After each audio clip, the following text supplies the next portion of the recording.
There are three basic differences between an override and an exclusion. The first relates to their purposes.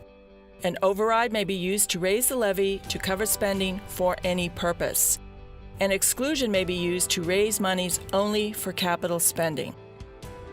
The second difference relates to their impact on the current and future year's levies.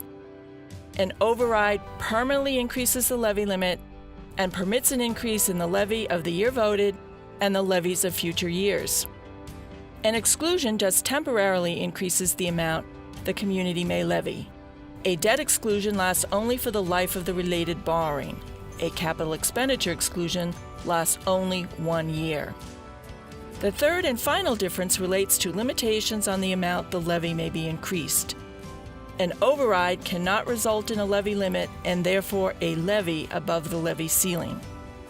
An exclusion, however, can result in a levy above the levy ceiling. There are no limitations on the number or dollar amount of exclusions that may apply in any year. The first step is to determine the community's levy limit for the year, since it establishes the maximum amount the community can levy in the ordinary course.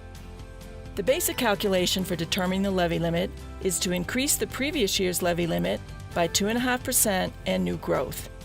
This subtotal is compared to the levy ceiling for the year and is the new levy limit as long as it is within that ceiling. Next, we would look to see if any referenda impacting the annual levy limit had been voted.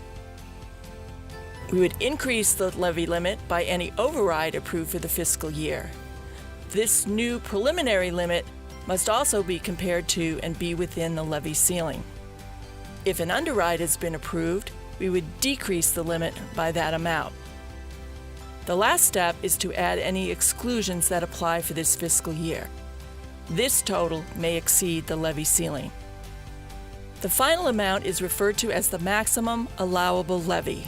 A community cannot levy more than that amount for the year and must set its tax rate within that amount to be in compliance with Proposition 2.5.